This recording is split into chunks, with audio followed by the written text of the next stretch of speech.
Olá, começando mais uma entrevista do projeto A História em 60 Minutos, um projeto desenvolvido pelo Departamento de História do Centro de Ensino Superior do Seridó, na UFRN, também com o apoio da Pró-Reitoria de Extensão da UFRN, a PROEX, e em parceria nessa segunda temporada, em 2023, com a Rede de Historiadoras Negras e Historiadores Negros, e também com a Rede de Historiadoras e Historiadores LGBTQIA+.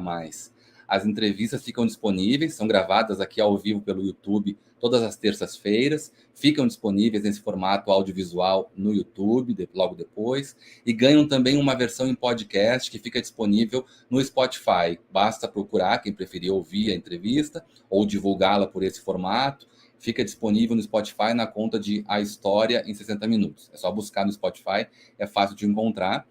E também a divulgação das entrevistas semanais e de cada temporada, daquelas que já foram e das que virão, fica disponível no Instagram, @60_história, que é a nossa conta lá, nosso IG no Instagram, e também no Twitter. Basta buscar lá o Sílaba, que é o canal aqui do YouTube, e o laboratório virtual que reúne essas entrevistas. Então, a divulgação é feita no Twitter e também no Instagram. Quero destacar, então, que essa entrevista aqui é mais uma entrevista fruto dessa parceria que nos deixa muito felizes e honrados com a Rede de Historiadores Negros e Historiadoras Negras, hoje recebendo o professor Elson Rabelo, professor da Univasp, também membro da rede, da HN, da Rede de Historiadores e Historiadoras Negras, e que atualmente desenvolve também um trabalho de pesquisa de pós-doutorado junto à UF, a Universidade Federal Fluminense. Quero dar as boas-vindas. Muito obrigado, Elson, por ter aceitado participar desse projeto, contribuir com ele. É uma alegria muito grande para nós receber você aqui hoje. Obrigado, Evandro. Boa noite a todos que estão ouvindo a gente. É uma satisfação estar aqui contribuindo com o projeto. Obrigado. Muito obrigado também, fico feliz de ter você aqui e temos muitos assuntos importantes que já foram na divulgação, já anunciamos um pouco para tratar hoje aqui, mas eu queria começar com uma pergunta um pouco mais geral, que, na verdade, faz o fio condutor entre todas as entrevistas desse projeto, que é uma pergunta que tem relação, assim, tem o propósito de ouvir concepções de história, a ideia de história que circula entre os profissionais da área aí pelo Brasil. E a pergunta é a seguinte: do seu ponto de vista, o que é ou o que tem sido a história no século XXI, aqui no nosso país? Enfim, se você quiser pensar também de forma mais geral, fica à vontade. Pergunta de milhões, né? Como se diz. Eu acho que hoje no Brasil, 2023, a gente pode dizer que a história que nós fazemos como historiadores é um campo disciplinar de produção de conhecimento. E aí, há uns 20, 30 anos, houve uma grande valorização da interdisciplinaridade. A gente aprendeu muito com a interdisciplinaridade, com a antropologia, com a sociologia, com as artes visuais, mas nós somos um campo disciplinar, quer dizer, a gente tem departamentos, a gente tem cursos, programas de pós-graduação disciplinares, quer dizer, falar que é disciplinar, falar que a disciplina tem regras para se fazer. A gente vê muito bem como essas regras funcionam quando a gente está se formando, ou quando a gente vê que o nosso ofício na esfera pública é diferente, por exemplo, do ofício do jornalista, embora há jornalistas que narrem a história, há jornalistas que escrevam livros, que apresentem podcasts com esse viés narrativo histórico, mas nós temos formas diferentes de abordar documento, de abordar arquivo, de entrevistar pessoas, quer dizer, de formular perguntas. Quer dizer, as perguntas que um historiador se coloca, ou uma historiadora se coloca, como um problema histórico, uma problematização histórica, elas são muito próprias a gente aprender historicamente a pensar o tempo, a pensar durações, a pensar experiências de tempo. Quer dizer, então, e isso se aprende. Não estou rivalizando com jornalistas, nem com influencers, nem com podcasts que produzem conteúdo narrativo, mas necessariamente quando a gente vai a um arquivo, a gente não pensa como vai ser o produto, o conteúdo. O nosso sonho é que a gente chegue na sala de aula com um material refrescante, atualizado, que chegue aos nossos públicos, aos nossos estudantes de diferentes níveis, mas a gente pensa muito como a gente equaciona os problemas históricos, Como a gente narra o que não se narrou ainda? Resolve questões que têm a ver com perguntas que têm a ver com o presente, mas perguntas também que ainda não foram resolvidas sobre o passado. Quer dizer, então, recentemente a gente foi regulamentado, aprovado por lei como profissão, isso ainda está se concretizando no nosso ofício, na nossa prática institucional. Historiador no Brasil não é somente um profissional de pesquisa, é também um profissional de ensino. A gente tem um compromisso muito explícito com o ensino, não faz sentido para a nossa sociedade que tem tantos processos históricos que nos definem, como a gente diz, a gente tem muito passado para resolver, muitas camadas de passado para lidar. Não faz sentido que a gente pesquise história sem uma dimensão de ensino. Então, a história é um campo de produção de conhecimento disciplinar, hoje regulamentado, quer dizer, mas a história também é um ofício, é um trabalho. Quer dizer, às vezes, quando eu falo que sou só historiador, se não falar que sou professor, as pessoas perguntam: faz o quê? Vê o papel velho, vê a foto velha, entrevista pessoas. Então, é um trabalho, é um ofício, é uma profissão. Como todas as profissões, é preciso um aprendizado, é preciso um embasamento teórico-metodológico, todo um campo de regras de como fazer esse ofício, né? E aí eu acho também que é um saber que tem a ver muito com uma questão do nosso tempo. O nosso tempo, ele trabalha muito, de uma maneira até perigosa, com descontextualização. A gente vê muito descontextualizado, às vezes na internet, às vezes na mídia, um enunciado, uma frase, alguém falou isso, ou alguém falou isso numa data e foi colocado em outra data para funcionar. O enunciado ele foi mobilizado para atuar em outra data. Quer dizer, vejam como isso perturba as relações. Por isso que a pergunta que a gente faz: mas isso foi feito em qual contexto? Isso foi dito em qual contexto? Assim como as imagens elas são tiradas de contexto, quer dizer, quando eu tiro uma imagem do século XIX e coloco num texto, dizer: olha, gente, isso aqui foi num certo período histórico. Esse período histórico dizia assim: olha, pessoas de pés descalços na fotografia eram pessoas escravizadas. Pessoas com calçados na fotografia eram pessoas livres. Quer dizer, eu preciso todo momento contextualizar, porque eu acho que o nosso saber histórico é um saber que se inquieta quando vê fragmentos de informações, fragmentos de enunciados de imagens sem um contexto.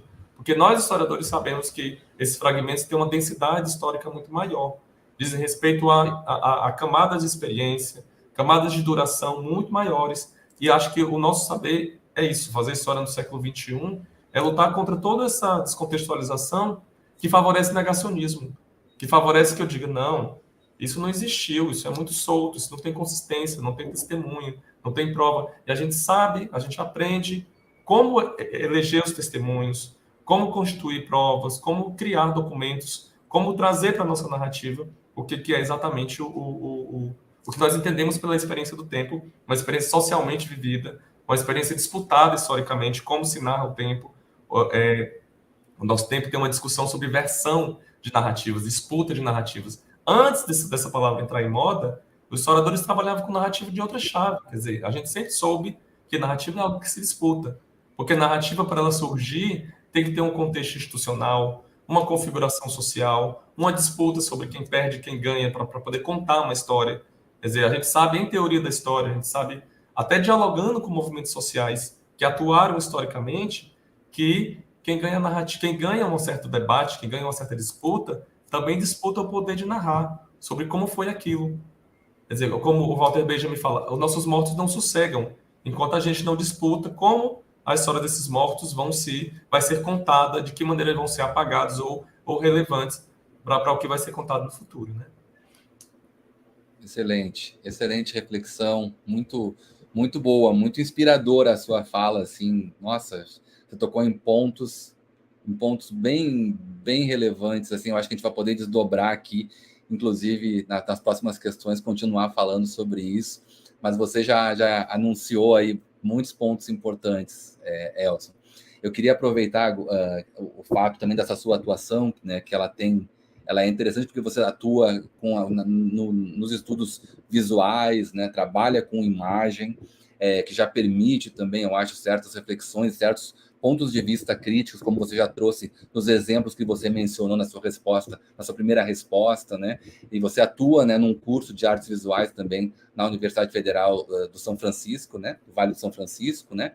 E, enfim, eu queria aproveitar agora essa sua experiência de objetos e recortes e campos de atuação que são muito interessantes e que permitem você, inclusive, né, colocar certas questões no diálogo com os pontos que, por exemplo, a rede de historiadores negros e historiadoras negras também se preocupa em colocar, assim, no sentido mais geral, para além do nosso campo profissional, enfim. Queria seguir um pouco por aí e colocar para você uma próxima questão que diz respeito ao seguinte, então, eu estou levando em consideração seus trabalhos mais recentes, né? Os artigos que você publicou, aos quais eu recomendo muitíssimo a quem nos ouve, nos assiste, quem vai assistir no futuro, que são textos que trazem discussões que, do meu ponto de vista, são fundamentais, e na forma como você constrói também, vale muito a pena ser apropriado, né, no sentido geral do debate historiográfico, não só para quem é interessado também na cultura visual, mas em sentido bastante geral. E eu queria, então, partir dos seus textos mais recentes, dos seus artigos, né, e destacar algo que se observa lendo eles, né, que é a forma, a amplitude crítica que você traz neles. Como é que você trabalha, você tem trabalhado nesses artigos, né, nas suas pesquisas mais publicadas mais nos últimos tempos, né? Queria que você falasse um pouquinho, então, por esse trânsito das questões institucionais e disciplinares, né, que envolvem o campo da história da arte, né? E falando no campo da história da arte, pelos privilégios que são garantidos na maioria das áreas, mas falando em particular da história da arte, aos privilégios ligados à branquitude, né? E também ao próprio posicionamento, à localização geográfica dos sujeitos que produzem esses trabalhos ou que estudam esses trabalhos, né? Os recortes regionais que estão colocados aí também, né? Que também são atravessados por privilégios, a gente tem que levar isso em consideração. As questões de gênero também, que são sempre presentes, você não desarticula. Quem conhece o seu trabalho, lê um pouco seus artigos, vai perceber que você trabalha de forma articulada, né, as questões de gênero, raça, enfim. E queria que você falasse um pouquinho, então, sobre isso, né, sobretudo sobre a invisibilidade, né, do ativismo político negro, que é um debate que você tem feito também mais nesses trabalhos, né. Queria que você falasse, então, um pouquinho sobre isso, sobre a agenda crítica a partir dessas suas pesquisas, assim, né? Uma agenda crítica que você tem desenvolvido a partir das suas pesquisas. Pergunta que cabe 3 perguntas, né? Começando pela fotografia ou como a gente diz em cultura visual, a gente não faz história especificamente de algumas linguagens, quer dizer, não faço história da fotografia, não faço história dos certos artefatos visuais. A gente tem questões do âmbito da cultura visual, um problema visual, como a gente fala, e os artefatos visuais materializam essa experiência social e a partir daí deles a gente vai se indagar sobre o que foi essa experiência social, sobre o que implica essa experiência social. No caso da fotografia em particular, ela foi criada no século XIX, né, 1939, oficialmente, a data da sua invenção, do seu reconhecimento enquanto invenção nas metrópoles capitalistas, né, França e Inglaterra. E a fotografia ela demorou a ser reconhecida como arte ou integrar o que eu chamo de sistema de arte ou o mundo da arte. Existe um grande debate no século XIX sobre isso, porque uma coisa é a pintura ou a escultura que é feita por processos manuais, demorados, longos e supostamente inspirados, e outra coisa é uma imagem feita por uma máquina. Como dizia a propaganda primeira da Kodak, quer dizer, você aperta o clique e nós fazemos o resto. Quer dizer, então, o campo disciplinar que surgia ali no século XVIII e que se afirma no século XIX com as grandes instituições de ensino, rejeita esse tipo de imagem, porque é uma imagem que não tem mediação humana, que não tem a sensibilidade humana. Né? Até os poetas, Baudelaire vai dizer, olha, não, a fotografia pode servir para a ciência, mas ela não tem sensibilidade para pegar a dimensão da alma humana. Né? E por isso ela é rejeitada do campo da arte. E no Brasil, quer dizer, a fotografia chega também, quer dizer, vejam, não é gratuito que a fotografia se expanda para os países colonizados, dos países do centro do capitalismo para os países colonizados, que estavam se tornando nação. Porque também aí, a fotografia, que não é uma linguagem neutra, que não é só a câmera, quer dizer, que é uma prática social, que tem a ver com quem está por trás da câmera, por quem está na frente da câmera, quer dizer, e isso diz das experiências sociais e raciais que essas pessoas vivem. Então, por exemplo, quando a fotografia chega, assim como na Europa, ela vai servir ao retrato das elites, ao retrato das pessoas, das lideranças religiosas, da Igreja Católica, ao retrato das autoridades políticas.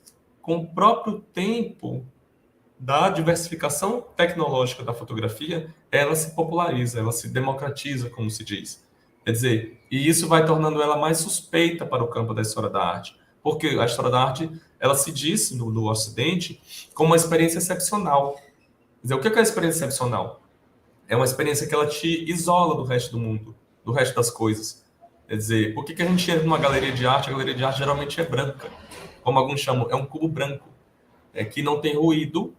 Se tiver um ruído, é uma música ambiente ou som de alguma instalação, mas a ideia é que ela suspenda as experiências comuns, banais, do trabalho, da família, quer dizer, do trânsito, e você tem uma experiência singular, fora dos conceitos, fora da dimensão utilitária, com a arte. A fotografia ela já nasce servindo a muitos usos que ela é utilitária. Então, por isso que o campo da arte suspeitou, a história da arte suspeitou da fotografia. Quer dizer, então, ela entra no campo desse sistema de artes recentemente, pelo menos nos anos 30 nos Estados Unidos e Europa, e no Brasil nos anos 50, nos anos 70, sobretudo, com as bienais. E aí é importante ressaltar, historicamente a gente mapeia quem foram fotógrafos negros aí, quer dizer, que fotografia entra produzida por quem. Quer dizer, o campo que eu estudo especialmente, fotógrafos negros, eu vou mapear no Brasil uma produção massiva de fotógrafos negros a partir dos anos 50, quer dizer, no fotojornalismo. Ainda estamos por descobrir, espero que isso aconteça logo, por exemplo, no âmbito da fotografia comercial de estúdio comercial de pequena cidade, de bairro, de centros comerciais nas capitais do Brasil ou no interior do Brasil, quem eram fotógrafos racializados aí também, como negros ou indígenas. Por quê? Predominantemente nós temos no nosso campo de historiográfico e crítico fotógrafos brancos dentro do século XIX.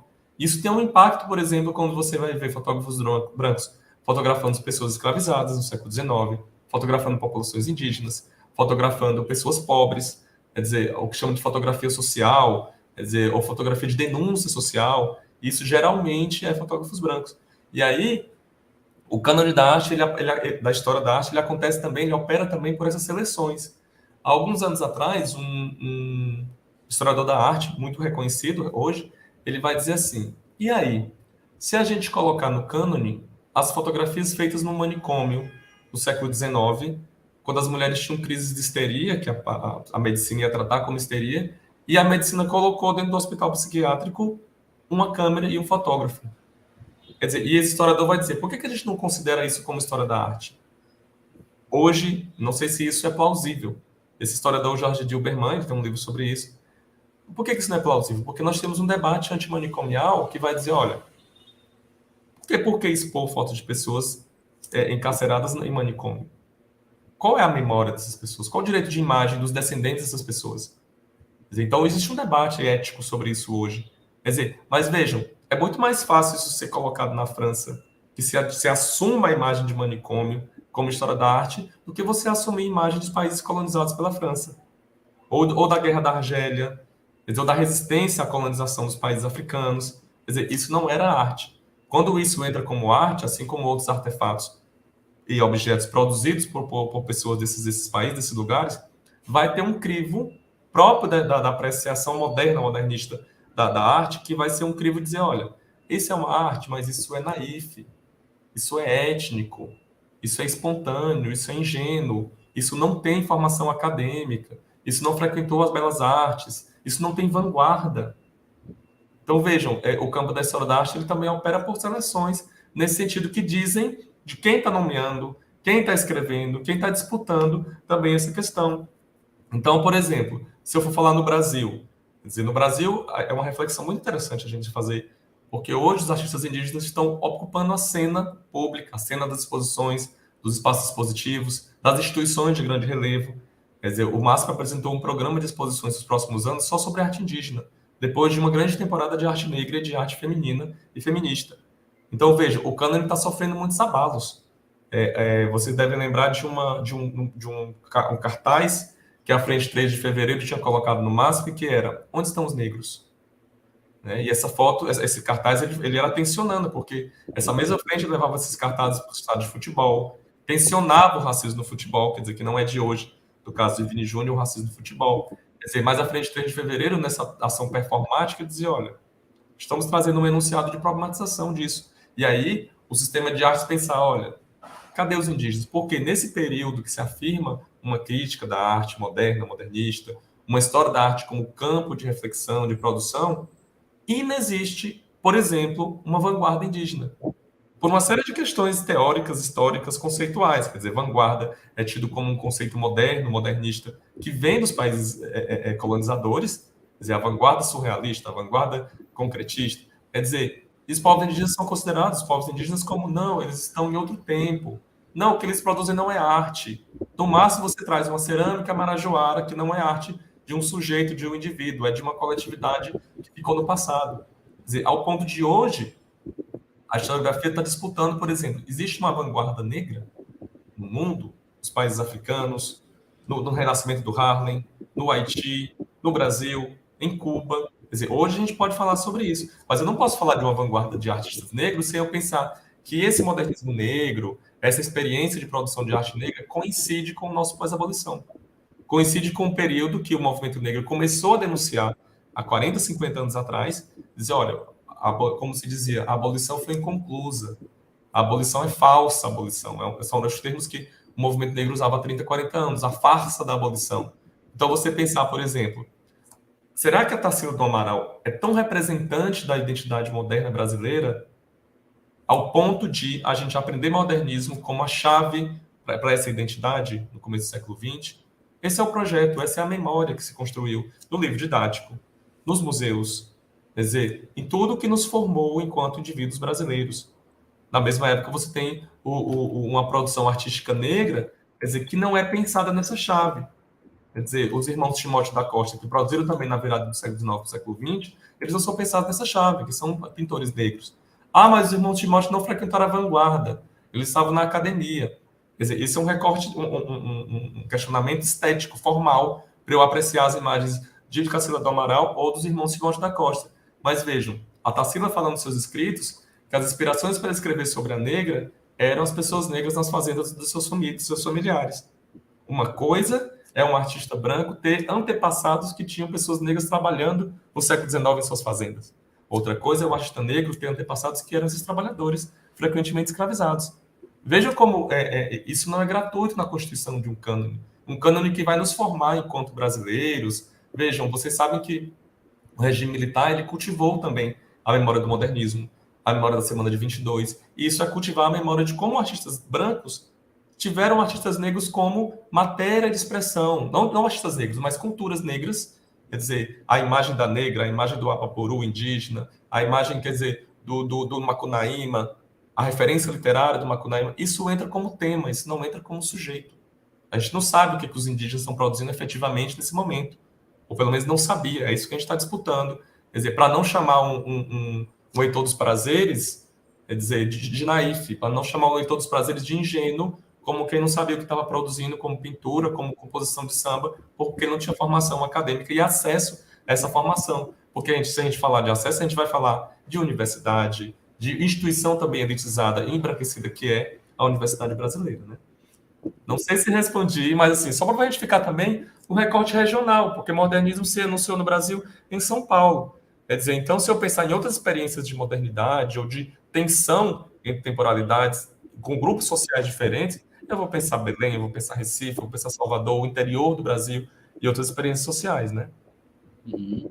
Perfeito, não respondeu sim, a pergunta realmente era muito abrangente, mas você trouxe vários elementos importantíssimos na sua resposta, e algo que me chama a atenção é que você traz, a partir dos exemplos da sua pesquisa, aquilo que eu tive a impressão lendo os seus textos, assim, né, que é uma preocupação com os atores sociais envolvidos, com os sujeitos históricos ali negligenciados ou invisibilizados, né? E o quanto olhar para esses sujeitos, prestar atenção neles, implica em reconhecer e poder criticar de uma outra forma o que sempre é tratado como aí sim objetos de análise ou na história da arte ou mesmo na história, enfim, em sentido mais geral, assim, sempre a gente vai direto para o objeto, mas não vê ali no quanto o atravessamento de raça participa do produto apresentado e dos acordos ali institucionais, dos acordos de cânone que são consolidados e reproduzidos assim de forma crítica e acabam sendo assim exemplos de uma série de omissões, né? Então, é um debate também sobre sujeito e objeto que eu tenho bastante interesse em fazer para repensar a partir desse momento de crítica que nós vivemos hoje, muito interessante do meu ponto de vista. Mas vamos continuar falando um pouquinho de fotografia, vamos falar um pouquinho mais, né, sobre o seu foco, sobre a sua experiência direta de trabalho. Queria colocar para você uma pergunta nesse sentido sobre as possibilidades que você verifica, né, na articulação entre a cultura visual, o ensino de história e a educação antirracista. Queria te ouvir um pouquinho nesse sentido, né? Do teu ponto de vista, a fotografia já foi... Aqui uma pergunta pensando assim, livro didático, e pensando em sala de aula que forma profissionais de história também na universidade, enfim. Você acha que a fotografia já foi integrada, de fato, numa dimensão didática da história, nas salas de aula da universidade, da escola, Brasil afora? Eu acredito que sim. Esse é um grande dilema para nós que trabalhamos com cultura visual, porque a gente comprou o desafio de não tratar as imagens somente como ilustração do que já se sabe como informação escrita. Quer dizer, as imagens ela têm uma construção como prática social, elas têm um circuito de produção, circulação e consumo, elas são colocadas para atuar em sociedade. Então, só para vocês terem ideia, a gente teve uma noção da tentativa de genocídio Yanomami recente por causa das imagens. As imagens nos chocaram muito, especialmente as imagens das crianças. Mas, culturalmente, a partir do cosmopercepção Yanomami, a gente não poderia ver imagens de corpos Yanomamis fotografados, porque isso vai contra uma série de regras culturais sobre o que é a noção de imagem, de cosmopercepção do povo Yanomami. Então veja essa contradição numa dimensão visual. Quando o xamã Yanomami entra em transe, ele vê imagens dos ancestrais, a gente não vê. Quer dizer, mas a gente não pode produzir imagens de situação de morte dos Yanomami, porque para eles a gente capturou a alma deles e essa alma não consegue voar para o outro plano. E, no entanto, para a nossa sociedade ocidentalizada, a gente só tem noção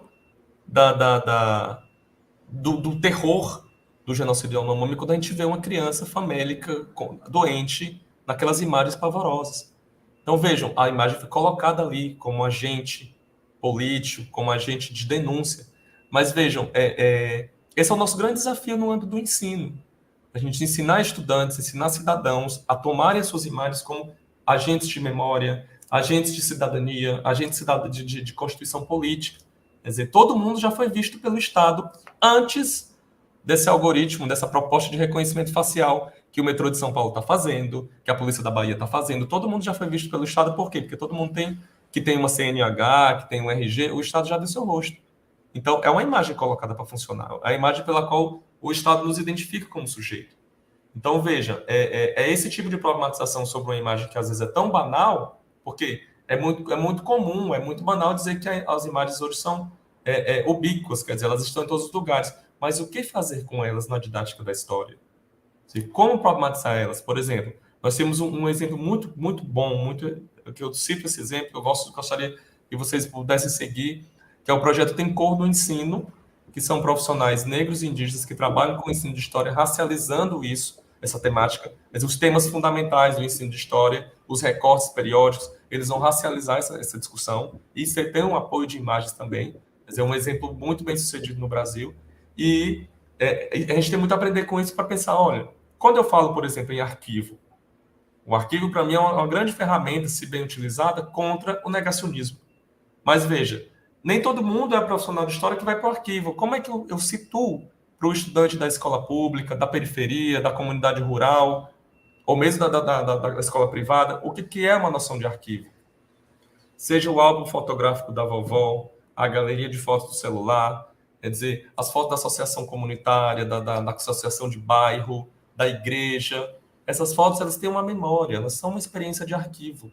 E aí a gente pode discutir, quer dizer, como eu crio uma educação antirracista a partir dessas imagens. Eu crio uma noção, por exemplo, de trajetória, de geração, de formação de gênero, de formação de classe, como os indivíduos se localizam ali. Não, a partir de tal tempo, de tal período histórico, papai comprou um carro. A gente sabe que na sociedade brasileira, nas sociedades ocidentais, um carro é um marcador de gênero masculino. Quer dizer, toda a construção de gênero masculino, quer dizer, quando tem a foto de meu pai negro nos anos 80, só meu pai é abraçado no carro, abraçado como ele pode com o carro. Um homem negro que vem da zona rural abraçado com um carro na cidade. Isso é um marcador de gênero, isso é um marcador racial, de quem tem um emprego, quer dizer, que não é um emprego da roça, como os antepassados dele, e que é alguém que fez o êxodo rural num contexto histórico muito específico. O que isso tem a ver com racismo? O que isso tem a ver? Quer dizer, tem a ver com que oportunidades históricas uma trajetória tem a partir do que eu visualizo em documentos, do que eu visualizo em imagens. Porque essas oportunidades, ou essas não oportunidades, ou essas segregações, essas exclusões, vão ter a ver, por exemplo, com subemprego, com o que se chama hoje de racismo estrutural, que se chamava também, por Lélia Gonzalez, de desigualdade racial, como os indivíduos têm menos acesso, indivíduos negros racializados, como os indígenas também, têm menos acesso à formação, a pleno emprego. Quer dizer, então, quando isso se materializa em imagem, quer dizer, que arquivo se tem sobre isso? Como eu ensino para o estudante, quer dizer, que existem marcadores raciais ali. Quer dizer, eu tenho foto de família que você vê meu avô racializado como negro, até como indígena, e minha sobrinha branca. Isso é um processo racial que minha família passou, como muitas famílias brasileiras. E aqui a gente não está celebrando a democracia racial, ou o branqueamento, ou o mito da democracia racial, mas a gente está entendendo como se constitui família no Brasil, quais são as dinâmicas raciais de constituição de parentesco, de família no Brasil. Como é que isso nos explica como nós somos enquanto sociedade? Inclusive porque foi tão difícil conseguir propor para a sociedade brasileira uma educação antirracista. Porque a gente acreditava até pouco tempo que a gente era o paraíso racial, o país da democracia racial. E apesar de nós termos famílias multirraciais, nós temos experiências cotidianas, públicas e às vezes até privadas de racismo. Quer dizer, então é um debate, é um desafio muito grande. Quer dizer, como é que eu faço isso com as imagens? Como é que eu faço isso na educação? Quer dizer, como é que eu faço isso com o repertório que os estudantes têm? Se é um museu, se é uma exposição de arte. Vejam, por que tem tanta exposição sobre arte negra no Brasil hoje? Hoje, atualmente, tem exposição de arte negra. Umas 5 no Rio de Janeiro, uma em Fortaleza, eu acho que tem uma em São Paulo. Quer dizer, tem várias exposições simultâneas. Tem umas 2 em Salvador. Quer dizer, vejam, por que esse debate? O que ele propõe? O que essa visualidade propõe para os públicos, especialmente para nós que vamos ler isso e ensinar isso de uma perspectiva histórica, né? Sim, muito importante, muito interessante. Enquanto você falava, Elson, eu ficava pensando aqui também nos próprios exemplos, alguns já mencionados aqui na entrevista, e outros que a gente pode pensar, né, sobre o trabalho. Você mencionou lá, né, a tragédia Yanomami no contexto do governo anterior, as imagens que nos chocaram, né? A gente pode pensar no caso também do Vini Júnior, do jogador que sofreu racismo, das imagens do racismo ali declarado, né, acontecendo ali, o crime acontecendo dentro de um estádio, envolvendo milhares de pessoas. Deixa eu te Né? dar um exemplo. Agora explodiu a questão do Vini Júnior, mas ele estava denunciando desde janeiro. E aí, em janeiro, teve uma experiência visual perturbadora para pessoas negras, que foi a experiência do boneco. Quer dizer, fizeram um boneco, uma efígie, né, como se fosse o Vini Júnior, a camisa que ele usa para jogar, e dependuraram de um viaduto. Gente, visualmente, na própria diáspora, a gente sabe de uma experiência de linchamento, de uma tradição de linchamento de pessoas negras no sul dos Estados Unidos, mas isso percorreu o mundo. A gente tem fotografias disso. Quer dizer, o mundo sabe, quer dizer, a sociedade brasileira também, a seu modo, não com lei de segregação como nos Estados Unidos ou África do Sul, mas a seu modo nós aprendemos a linchar pessoas negras.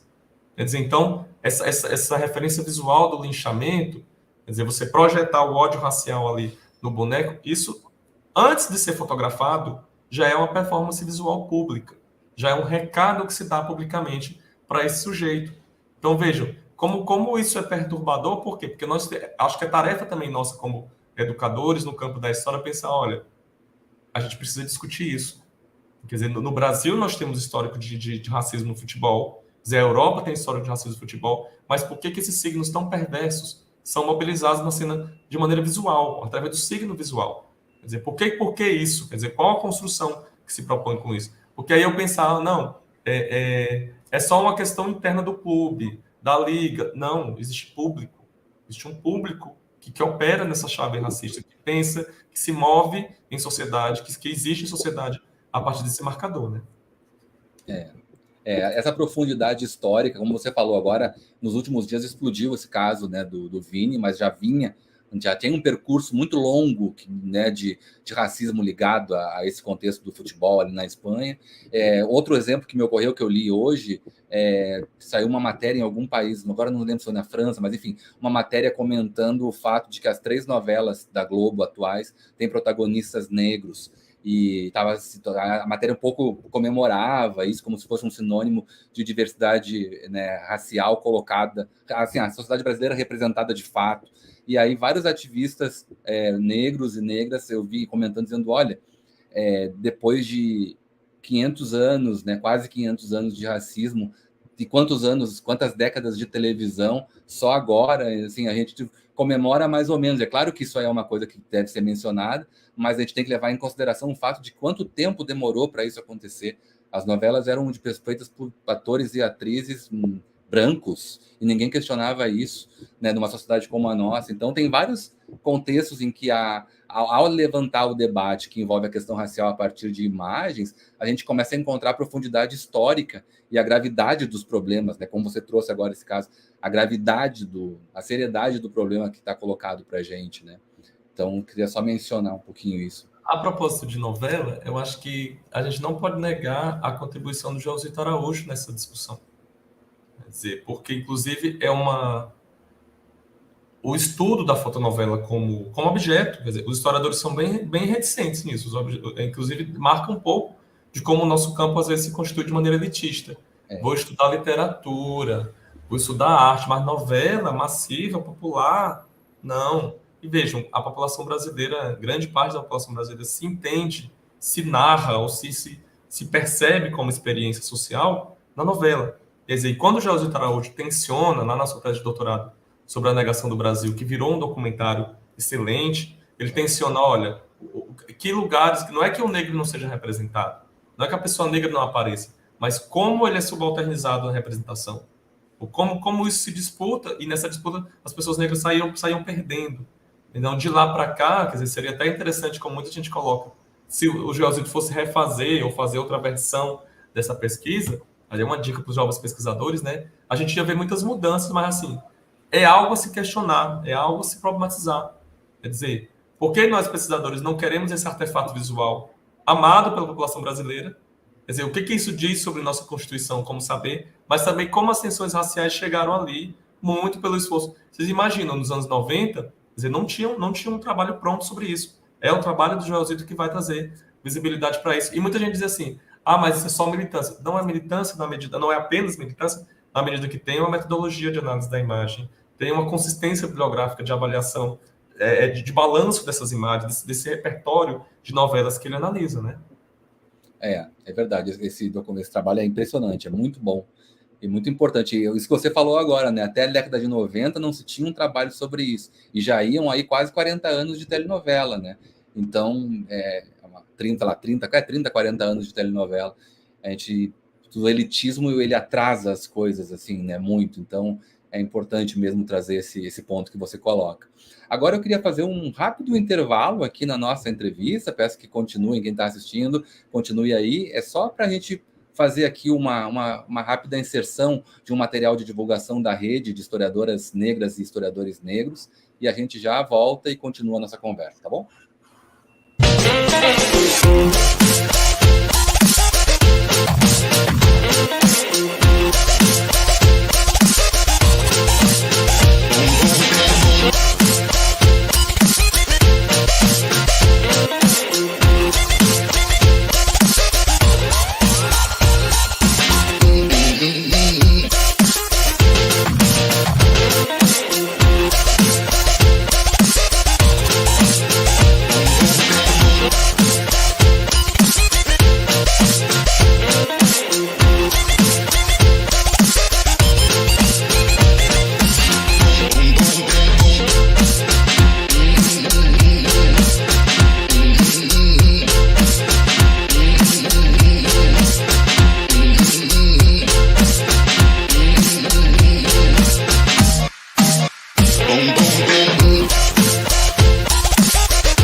Voltamos, vamos continuar agora aqui a nossa entrevista. Eu queria colocar agora mais uma questão, Elson. Também dialoga com o que a gente vem falando até aqui, né? Queria colocar para você a seguinte pergunta: luta antirracista, movimentos sociais, ativismo político e campo científico, tá? Articulando esses eixos. Apesar dos avanços nos últimos anos, você considera que os sujeitos históricos negros, e principalmente os historiadores negros e as historiadoras negras, têm a sua atuação mitigada na historiografia brasileira, diminuída ou restringida, né? Se sim, você considera que saídas para essa situação, que saídas teriam para se pensar, né, essa situação e ver como essas mudanças epistemológicas necessárias ou debates ético-políticos na academia e fora dela podem ser desenvolvidos para que a gente supere, se sim, né? Se for o caso. Eu gostaria de fazer uma reflexão breve aqui, que nos últimos anos um movimento muito vigoroso, muito consistente de historiadores brancos, sobretudo, se levantou em defesa da democracia no Brasil. Quer dizer, grupos, coletivos, publicações, porque a gente viu a democracia francamente ameaçada e a gente sabe, desde experiências autoritárias que o Brasil tem, o quanto ameaçar a democracia é ameaçar o trabalho dos historiadores na pesquisa, no ensino, na liberdade de cátedra, no financiamento da pesquisa. E vejam, mas quando os historiadores, desde muito tempo, se levantaram, os historiadores negros, se levantaram para denunciar o racismo, isso era acusado na academia de ser militante demais, de não ter método para falar disso, de não ter resultado para falar disso. A gente sabe uma trajetória como a de Beatriz Nascimento, que foi completamente alijada da área de história. Quando ela foi assassinada, ela estava na área de comunicação, quer dizer, em outra universidade, quer dizer, porque, vejam, o que ela plantava ali, olha, nós queremos uma história feita por mãos negras, e não somente os historiadores brancos ou os intelectuais brancos nomeando a experiência negra, denunciando a experiência negra. Quer dizer, então, veja, claro que a gente não vive mais a mesma época de Beatriz Nascimento, mas claro que é preciso uma incidência. É claro que é preciso dizer, olha, tão legítimo quanto defender a democracia é combater o racismo nas práticas institucionais, nas práticas cotidianas, ou entender a história a partir de chaves racializadas. Então, por exemplo, não é só entender a escravidão a partir de chaves racializadas, o crescimento urbano a partir de chaves racializadas, a história da arte a partir de chaves racializadas, a história da ciência, quer dizer, a história das religiões, os diversos objetos que a gente elege, quer dizer, são pessoas que têm experiências que não são somente de classe ou somente de gênero, tem também um marcador racial em uma sociedade tão racializada, herdeira da escravidão, praticante de genocídio indígena. Então, como a Coalizão Negra por Direitos coloca, quer dizer, não existe democracia enquanto houver racismo. Então, se os historiadores se colocam num fronte pela democracia, tem a ver com um fronte contra o racismo também. Só para você ter ideia, não existe pesquisa no Brasil sem financiamento. Às vezes a gente tem que explicar isso por A mais B para as pessoas, porque quem vai trabalhar com bolsa, quem vai trabalhar com pesquisa, precisa, quer dizer, a gente está comemorando que aumentou o valor das bolsas. Mas vejam, a gente fez um levantamento, a rede, junto ao CNPq, a pequeníssima porcentagem de pesquisadores negros nos editais Universal e Produtividade. Quando você faz o corte de gênero e região, cai ainda mais a porcentagem, para menos de 5%. Então, você pensar, por exemplo, na região norte só tem uma pesquisadora negra, mulher, no produtivista de CNPq. Então, vejam como quer dizer, o que interessa, não é que não estou dizendo que o CNPq é racista, mas o acesso, a produção, quer dizer, o critério de avaliação. Quer dizer, não basta ter curso superior, estar atuando na pesquisa, estar nas universidades. A gente vê que existem marcadores aí dessa desigualdade que se construiu no campo. Ao ponto, por exemplo, você levantar debates, esse debate assim, será que esse debate tem método? Será que esse debate se sustenta? Quer dizer, a gente sabe que, quer dizer, nós estudamos em várias escolas de método importantes, mas hoje a gente está dizendo, olha, é possível sim discutir patrimônio, discutir economia, discutir temas profundamente relevantes para a sociedade brasileira, para a nossa historiografia, a partir de critérios ou cortes raciais. E aí, corte racial não é apenas um recorte, quer dizer, inclui aqui a pessoa negra, a pessoa indígena, é também epistemologia. São também formas de ver o mundo, de analisar documento. Então, por exemplo, você não vai achar a palavra racismo no século XIX. Você pode achar preconceito de cor no século XIX, século XX. Quer dizer, saber entender o que isso significa, saber interpretar o que isso significa, tem a ver um pouco também com a nossa experiência de mundo. Então, a nossa participação enquanto produtores da história, narradores, produtores de conhecimento histórico, professores na área de história, tem a ver um pouco também com isso, com essa solidariedade de raça e classe que nós temos com as experiências negras. Ou como a Beatriz dizia, a gente se vê, ou a gente se escrever por mãos negras. Então, a gente tem, eu entendo nosso papel de incidência política, incidência também epistemológica, para que a gente lute, a gente está todo momento lutando, não é só contra o racismo, não é só trazendo, e tem racismo na sociedade, aconteceu isso, aconteceu aquilo, mas eu acho que é importante olhar também como a gente tem uma discussão epistemológica consistente a fazer para a história. Isso não sou só eu que estou falando, quer dizer, a Sueli Carneiro já falava, a professora Ana Flávia Magalhães Pinto fala sempre, quer dizer, nós temos um aporte para a epistemologia da história. A gente discute trauma por causa da experiência de racismo, de escravidão, de desigualdade racial, como se discutia trauma dizer, em relação ao Holocausto. Antes do Holocausto, tivemos escravidão. Isso não é um grande trauma? O tráfico de pessoas escravizadas não é um grande trauma fundante da sociedade brasileira? O genocídio perpétuo ou permanente de pessoas indígenas, ou populações inteiras indígenas, não é um trauma da sociedade brasileira? Quer dizer, eu entender isso a partir dos próprios descendentes de quem sofreu o trauma, não é também uma epistemologia? Quer dizer, eu entender, por exemplo, que o Brasil nunca fez reforma agrária e as pessoas que estão no campo hoje disputando para acessar a universidade, os quilombolas, o MST, eles sabem o que é sofrer perseguição por causa de terra, por causa de acesso à terra. Então, vejam, essa experiência do campo, que não é só a experiência da perseguição, mas é também a experiência da organização coletiva, quer dizer, o que os movimentos sociais do campo fazem, que é a mística, quer dizer, que é essa performance coletiva pública, quer dizer, isso é uma experiência de organização, de linguagem, de visualidade, quer dizer, que nos interessa enquanto historiografia, enquanto um campo que está procurando defender a democracia, mas procurando defender debates que são internos à nossa própria forma de fazer história, nosso próprio campo de conhecimento.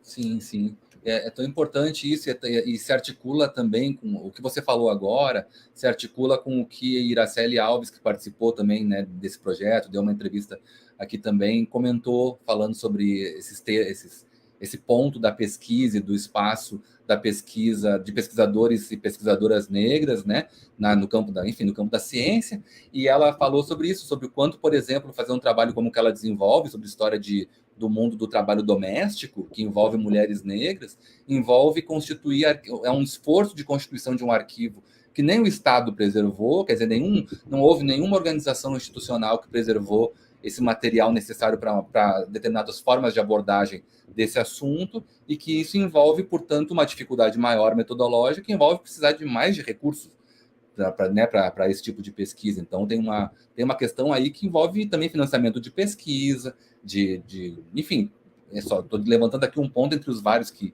tanto ela quanto você trouxeram até agora aqui, e que é importante para a gente pensar, porque muitas vezes são temas que são ignorados, assim, posso dizer assim, que são ignorados por muita gente no campo da ciência, não pode ser, né? E acho que queria mencionar esse paralelo entre as entrevistas de vocês, né? Quando a gente aprende ouvindo aqui eu aprendo em primeiro lugar, tenho certeza que quem acompanhar essas entrevistas também está aprendendo sobre pontos que são muito, muito importantes. E também destacando que eu achei interessante que no seu texto você se refere eventualmente a fotógrafos brancos ou historiadores, e como assim, o fotógrafo branco.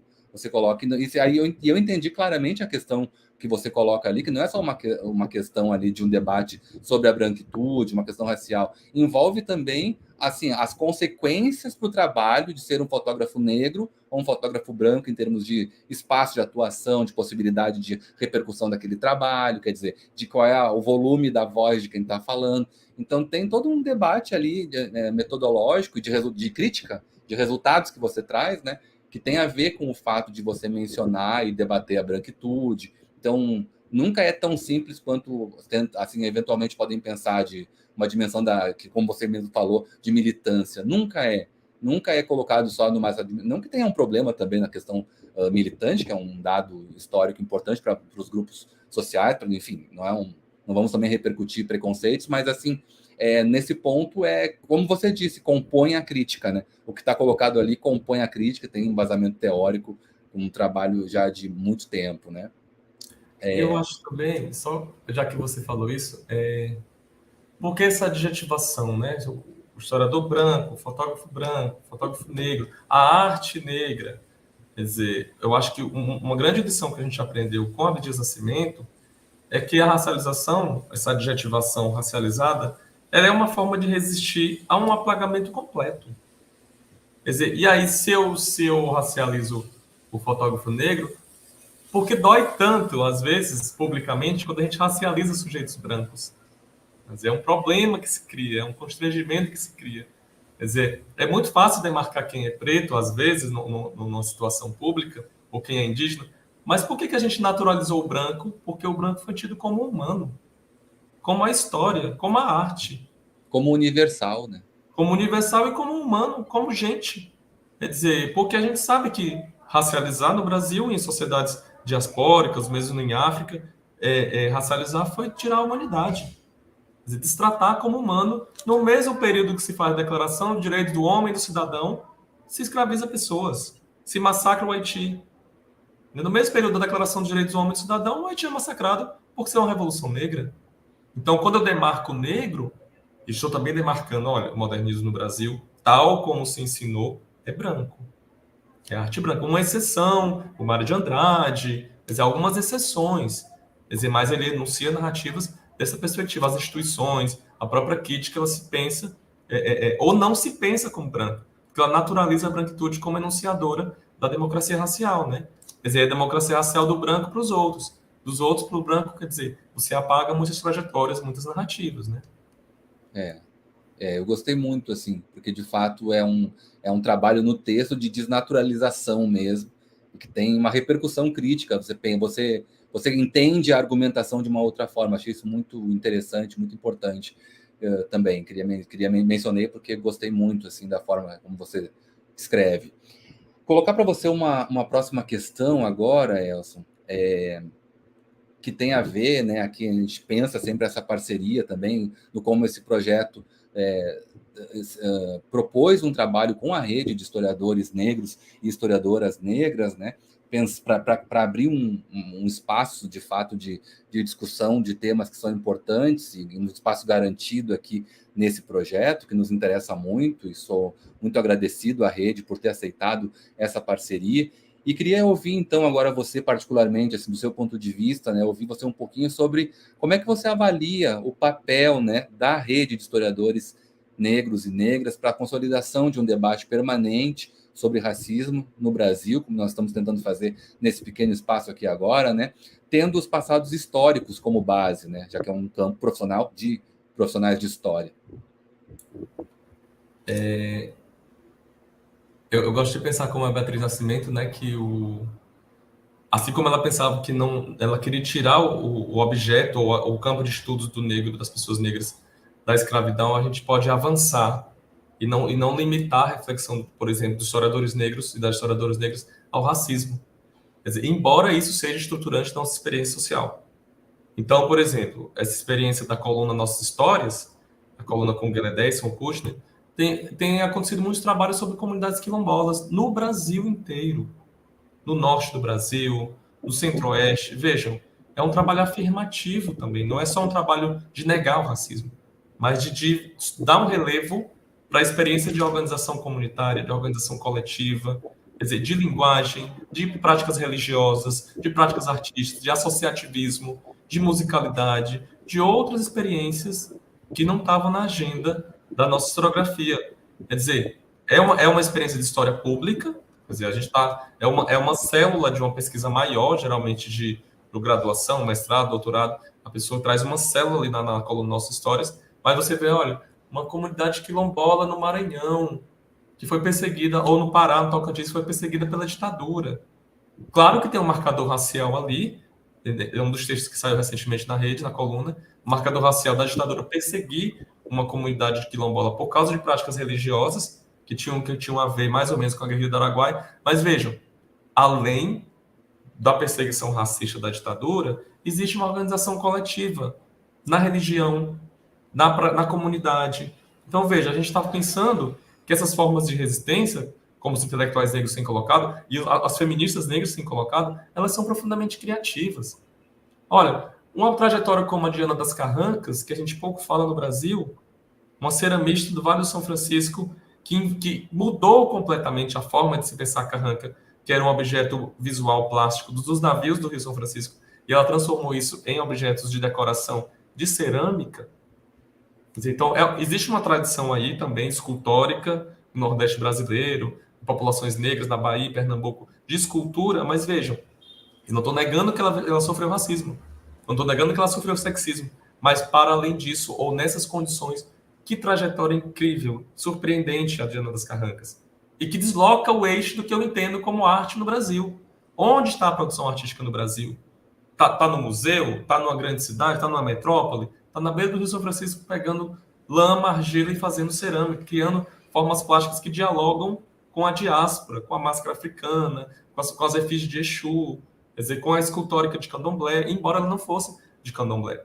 Então, para eu entender isso, olha, existe uma dimensão, eu falo isso muito a partir também do que eu aprendo com Lázaro Roberto, que é o fotógrafo criador do Zumbi, o coletivo fotográfico, um dos que eu pesquiso, ele vai dizer, olha, eu sei que está rolando racismo, eu sei que a polícia está agredindo muita gente, a gente não se aliena, a gente está sabendo do que está acontecendo, mas ele fala que faz uma fotografia afirmativa, e não necessariamente a fotografia apenas de denúncia, apenas para chocar. Existe um repertório de experiências negras, quer dizer, que passa pela visualidade, passa pela sensorialidade, pela expressão, que nos interessa enquanto rede de historiadores negros, enquanto investigadores dessas experiências negras, né? Entendi. Então, se eu entendi o que você falou, o que tá em questão também, além, claro, de debater o racismo e de ter esse fórum, esse espaço onde os historiadores e historiadoras negras podem se encontrar e debater suas questões, também garantir um espaço de liberdade onde, né, as pautas que se impõem não limitem a possibilidade de discussão, as pesquisas, assim, a agenda, né, que pode ser proposta para além, por exemplo, de uma tradição ligada à história da escravidão, como você mencionou no início também. Né? Claro que tudo isso é muito importante, mas garantir um espaço de liberdade também no trabalho. Né? Eu acho que foi um pouco por aí que você... Né? Porque exatamente liberdade é uma palavra-chave para a experiência diaspórica, né? Sim. A liberdade é um sonho que se constitui coletivamente. Eu acho que quando a gente conseguir resolver o trauma, isso não é para hoje, isso é para o futuro, resolver completamente o trauma da escravidão, o trauma do racismo, a gente pode pensar como Nina Simone, que liberdade é não ter medo de narrar a história, de narrar a experiência. Liberdade é não ter medo de que o Estado ou as forças de segurança ou a violência acabe com nossos grupos sociais, acabe com nossas comunidades, acabe com nossas possibilidades de vida. Né? Sim.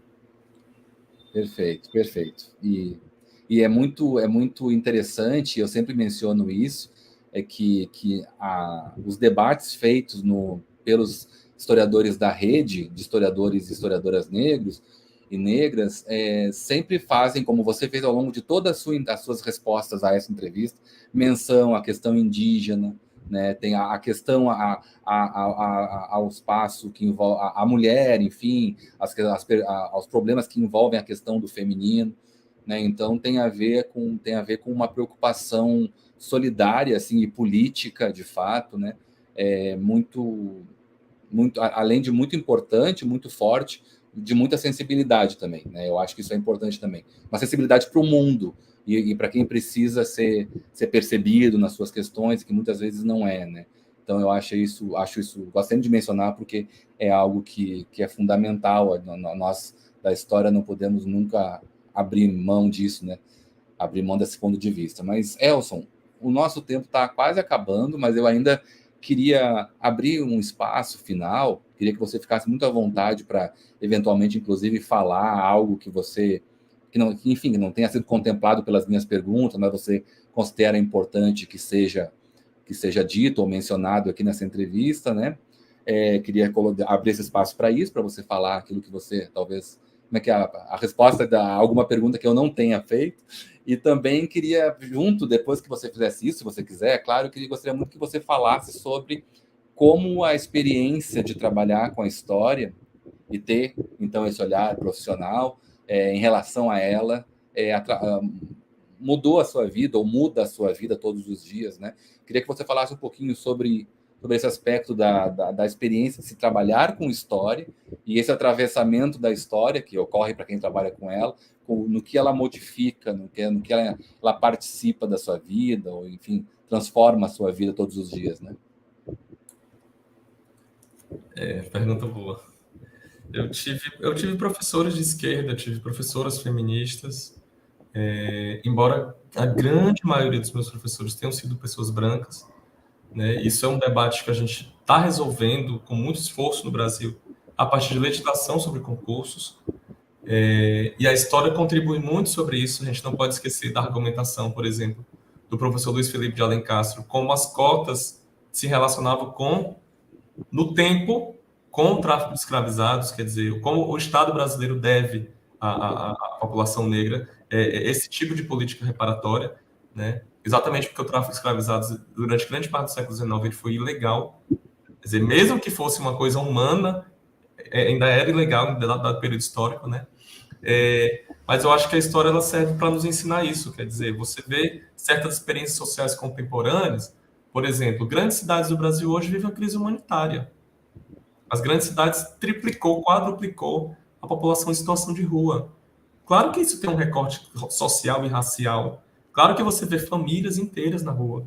Quer dizer, a gente interpretar o que foi pandemia, a gente lutar hoje para que não se constitua um negacionismo sobre uma pandemia tão recente, para a gente entender, olha, como o negacionismo enquanto prática histórica, ele corre, ele é rápido, já se está negando tanto horror que a gente viveu. Eu acho que nossa tarefa, nossa experiência como historiadores, como pesquisadores, como professores, tem um pouco a ver com isso. Olha, a gente tem um papel de memória, um papel de memória social, de perturbar a memória social, de não deixar que os acontecimentos eles cristalizem de uma maneira que reproduz a hegemonia, que reproduz a dominação, desigualdade de toda ordem. Quer dizer, claro que cada tempo vai escovar de novo o passado e procurar outras inquietações, mas o nosso tempo já tem muitas inquietações. Quer dizer, e aí eu acho que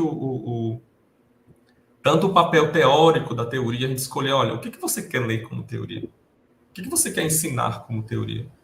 O que você quer ensinar como método? É um método frio, objetivo, que se distancia e se isenta dos documentos? Ou você quer tensionar, dizer, olha, que documentos você vai escolher?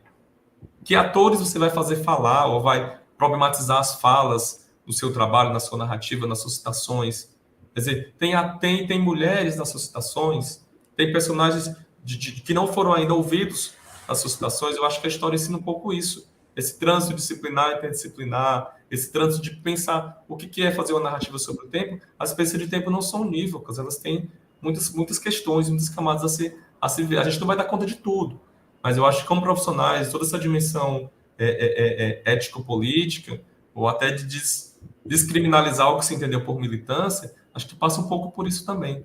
Né? Desse aprendizado, por exemplo, eu não posso falar como se o Brasil fosse uma sociedade birracial. O Brasil não tem só brancos e negros, o Brasil tem povos indígenas, tem imigrantes japoneses, turcos, quer dizer, recentemente imigrantes de países da América Latina.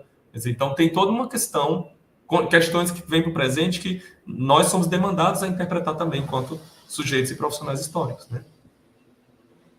Sim. Eu não falei, por exemplo, de experiências familiares, quer dizer, minha família é uma família de imigrantes ao redor do Brasil, quer dizer, minha família vive a desigualdade regional, entende o que é desigualdade regional. Eu não falei de minhas experiências como pessoa gay, LGBT, quer dizer, que vê o mundo a partir de certas chaves e vê que certas experiências de machismo, de sexismo, têm também sua densidade histórica, têm também sua disputa histórica. E eu acho que isso a história vai nos ensinando e nos demandando para ensinar para os outros também, né? Sim. Sabe que a sua resposta, Elson, ela é muito rica, porque esse complemento que você fez agora fecha assim um pouco o arco que o início da resposta abre, né?